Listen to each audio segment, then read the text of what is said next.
कहते हैं कि अगर हम अपने मन की वासना को परमात्मा के सामने रख दें सच्चे हृदय से, तो वो उपासना में रूपांतरित हो जाती है। बहुत पूज्य तुलसीदास जी हमसे कहते हैं कि जहां काम तह राम नहीं और जहां राम नहीं काम, तुलसी कभू न साथ रहे, रवि रजनी एक धाम। ये बात कही हमसे गई। लेकिन इतिहास में शूर्पणखा एक ऐसी स्त्री मिलती है जो काम के मार्ग पर चलकर राम तक पहुंची, और स्वयं ही नहीं पहुंची, उसने अपने पूरे खानदान को राम के श्री चरणों में लाके खड़ा कर दिया।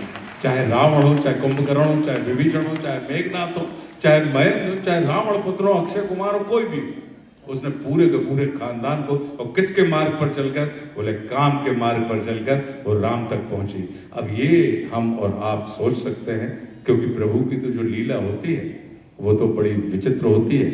तो मेरा अपना यही मानना था, इस कारण इसके अंदर एक अनोखी और एक अलग दृष्टि मिलती चली गई। और वो सारे के सारे चरित्र जो हैं, जब राम के इर्द गिर्द आ रहे हैं, तो परमात्मा श्री राम का तो चित्त ही ऐसा होता है कि अपने प्यारे राम को रीझ भजो या खींच, खेत पड़े बढ़ जात है, उल्टो सीधो बीज। तो जब राम के संपर्क में आप आ रहे हैं, तो निश्चित रूप से आप किसी भी भाव से क्यों ना आए, कितने भी शंकित चित्त से क्यों ना आए, राम का संपर्क आपको निशंक कर देता है। बहुत सही सर। आपने जहां राम राज्य में एक गंभीर विषय को उठाया और पुरुषोत्तम भगवान श्री राम के मर्यादा चरित्र को, जहां उदात्त वो तो है ही है, उदात्त आपने भी चित्रित किया, लेकिन आपने अन्य चरित्रों के साथ भी न्याय करते हुए उतना ही उदात्त बनाया, किसी को आपने खलनायक नहीं बनाया।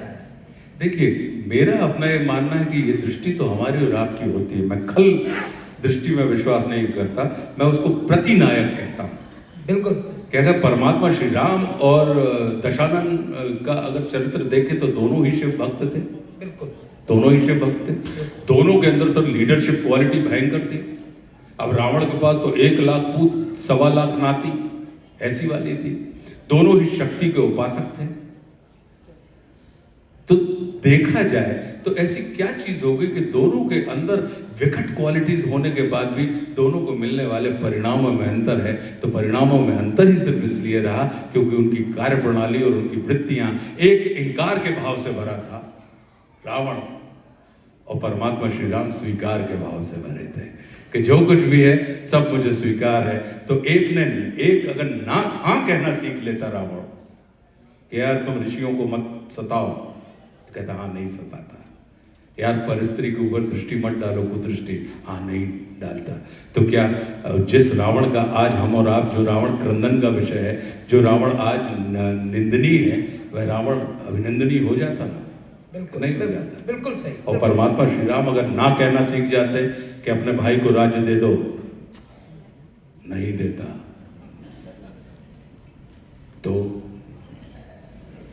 अपनी मां की बात मानो, नहीं मानता, तो फिर किस में क्षमता थी उनके उस ना को हाँ में रूपांतरित करवा दे? तो वो तो स्वीकार के भाव से भरे थे, रावण इनकार के भाव से भरा था।